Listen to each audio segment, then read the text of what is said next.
All right.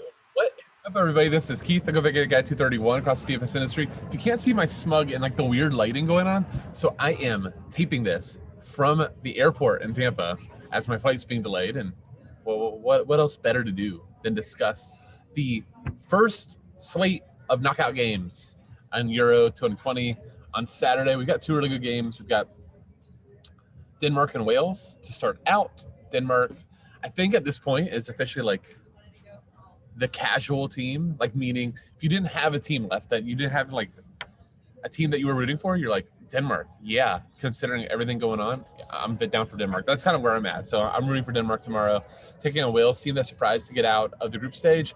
And then we have Italy versus Austria. Italy might easily be the most impressive team in the Euro so far. Some of that could be matchups. Some of that could be the fact that the other teams in their group were pretty awful. But realistically, I think Italy's now 30 straight unbeaten. So here, hold on. Hopefully, this doesn't come through too much. The airline announcements. We're gonna make do. But I think it's a really interesting slate in the fact that you could just go ahead and go, I'm going to take all the set takers, right? And fit it all in and, have some salary to spare. Maybe with the exception of getting the second Italy attacker. I think the biggest decision on the slate is going to be second forward. I think you're going to see in the core here in a minute, Lorenzo Insigne is going to be a lock for me. He's been over the majority of set pieces for Italy. For me, he's always a player like in interleague slates or anytime I get a chance. Lorenzo Insigne is like one of the players I love to play, especially when he has corner kicks. He just shoots a ton, draws fouls, all that good stuff. But the real decision on the slate is going to be, do you spend up for that second forward? Do you spend up for Immobile? Do you spend up for Berardi? Or do you maybe go down to a Denmark forward or to Gareth Bale or something like that? That's going to decide the slate, in my opinion, in so many ways. All right, let's get to the matchups, odds, all that good stuff. It's not going to be a terribly long preview because we know these teams, and I don't think that there's a lot that I can really give you extra on in terms of construction, okay? So let's look at Wales and Denmark. Denmark is a minus 118 favorite, Wales plus 400. The total in this game, much like most of Euros, is right around 2. So again, we're not necessarily playing for goals here, we're playing for points. So let's just talk about the set takers on both sides. So Daniel Wass has been taking sets for Denmark since Christian Eriksen's been down. Now, a lot of them have been short, but the reality is we have a defender eligible, wing back, so meaning he's going to be attacking less, especially Denmark should have a majority of possession. Wales has been playing very much on the counter all tournament, specifically versus Italy when they went without a striker and just put a ton of guys behind the ball. The red card kind of opened up the game. But Wales' strategy is going to be playing defense first, okay, and then attacking Denmark on the counter when they commit too many numbers forward or when, the opportunity presents itself. So Daniel Wass to me is a core play. Mahale has been phenomenal. He does not take corners, but arguably he's been better for DFS than Daniel Wass. There is just a decent sized price difference. So I'll still go Wass because of the sets. Like, I'll just say this. A lot of people, have DM'd me, Euros. There's been a lot more interest in DFS soccer. I really hope that continues. But the reason you always want to take, in my opinion, like if there's a tiebreaker and you have two guys that are really, really tight, I'm going to always go for the set taker because you never know when the sets are just going to go off. Meaning, all right, the team's had, 3-4 corners all tournament, right? But now you just get this one stretch where corner after corner is getting done in, like sometimes the teams can't get out of their own half and just keeps going out behind the goal. And that's another cross, another chance for a cross plus shot assist. And it can get really, really like big or I can't think of the word. You can get a ton of corners really quick. So I'm always going to defer to corners. So Daniel Wass to me is the top cash play. Mahale would be 2. Damsgaard has been awesome. He's still a very good price. Then I think if you don't go Italy forward, I think I'm leaning towards probably Martin Braithwaite or Yusuf Poulsen or Gareth Bale. So my second forward would be from this game, if not from Italy. Braithwaite, I think, is my favorite. He kind of let down last game as, one of the more popular options. So I wonder if people go away from him, and it's a good spot to do it. He's, a high volume shooter, but Barcelona man had been really, really, really good in this tournament. Outside of Kjær is definitely the emotional leader of Denmark. Just, shows a ton of emotions. I like Braithwaite if I'm spinning down a little bit. Poulsen really very much is goal or bust. And then Højbjerg has been really good all tournament at Tottenham, man. You know, I don't necessarily know how much that can keep going, but you know, obviously the system suits him. So you know, for like a mid-tier play, I have no issues with it. All right, let's go to Wales. Wales, you know, there's really only two options in my opinion in like a cash construction. Daniel James is close to a cash lock for me. He's taking 100% of Wales set pieces. He's just been awesome the whole tournament. You know, outside of the Italy game, I don't put any stock in the Italy game at all. So Daniel James been very good. I love him in cash.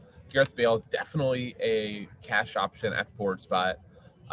Again, he's right in that range of Braithwaite and Poulsen, but not nearly as high as Immobile or Berardi.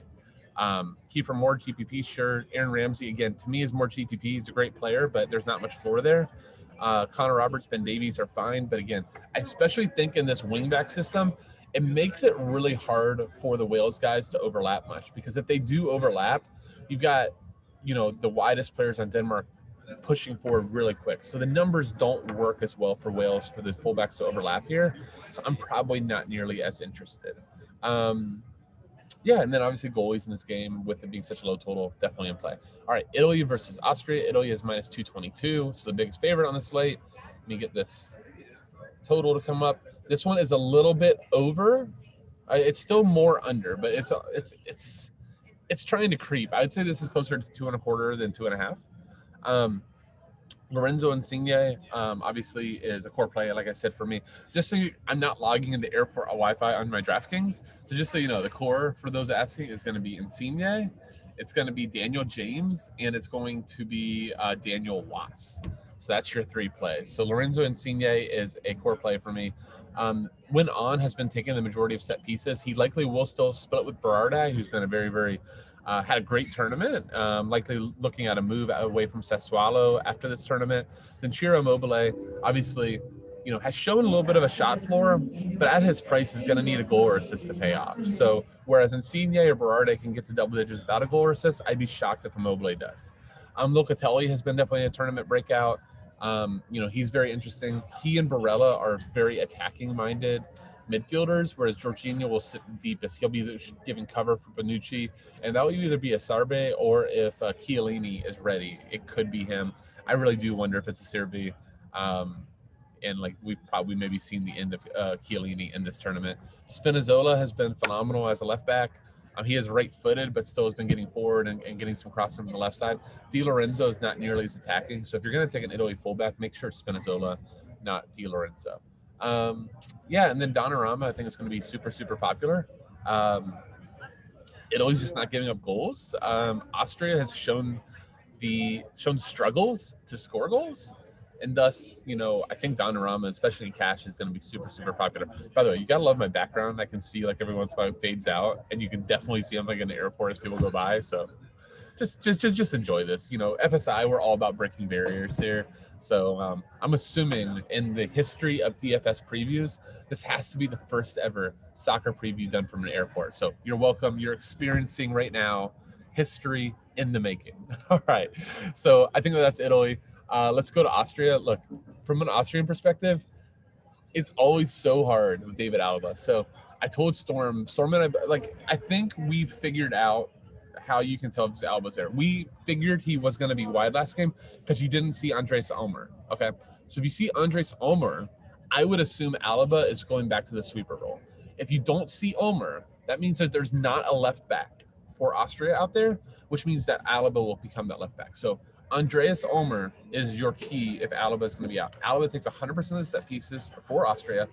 While I don't necessarily I'm not jumping over Alaba, his price is really good. Still sub 7K from Monopoly set taker playing left back. We've shown huge signs of crosses. I still think he's very, very cash viable, even given the matchup and the odds. He has a better floor than Ciro Immobile, right? So it has less upside, but has a better floor. So don't think Alaba's unplayable. But I would say this: if you see Ulmer in, I don't want any part of I don't remember what Alaba's price is, 6,800, 6,900. I don't want any part of $7,000 center back. But at left back, that gives me open play value on top of the sets. I can support that. He's your only cash play from Austria. Everybody else is GBP. Laner, I guess you can make a case for in cash, but I would just rather go get a Denmark guy. Yeah, that's really good. Sabitzer, Arnautovic, Baumgartner, all really good players, but they're going to need a goal or assist here to pay off. All right, it's weird because normally this is where I go to my screen.